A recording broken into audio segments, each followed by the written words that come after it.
Nuk janë eshrat e njeriut ata që e ndjejnë temperaturën, e ndjejnë dhimbjen. Lëkura është ajo që i ndjejnë krejt këto. Interesant është kur ka folë Allahu Azza wa Jall për dënimin e atyne që nuk besojnë. Ka thonë Allahu Azza wa Jall kullama nadijat juluduhum, sa herë që t'ju djegun lëkurat e tyne, lëkurat e mos besimtarve në zjarë, në Jahannam.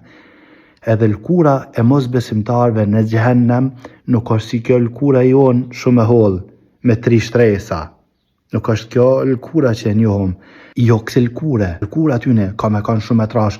Jo dini sa ma shumë sulmohet lëkura qaq ma shumë trashet. Për ata dhe ishe ata që punojnë i kanë lëkurën shumë atrash, lëkurën e durve. Të kujtohet babat tona kanë kap gacën me dorë. Për shkak trashësis të lëkurës tynve. Lëkura do më thënë edhe në dunja trashet kanë herë. E lërë ma në zjarëm që nuk mujna me faramendu. Thot Muhamedi a.s. lëkura tyne ka me kanë shumë e trash. Me gjithat, thot Allahu Azza wa Jall, sa herë t'ju djegët lëkura tyne, kena mja undru lëkurën e tyne me një lëkurë tjetër, li edhuku l'adhab, për me shiju dënimin.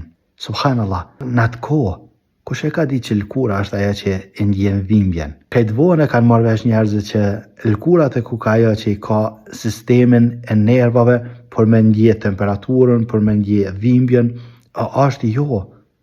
Ama subhanallah, në atë kohë, kush e ka di ta? Edhe pse unë e tham gjithmonë, nuk është mjekësia ajo që e vërteton Kur'anin. Kur'ani është ai që i vërteton mjekësitë e krejt kohës, mirë po derisa njerëzit e kuptojnë. Domethënë, kur për janës mjekësore mos besoni për ajete se ka thonë shkenca sot. Jo vëlla, ka thonë Allahu Azza wa Jall kështu, edhe kështu është. E tash na e kena pa. Allahu Azza wa Jall na ndihmoj gjithmonë.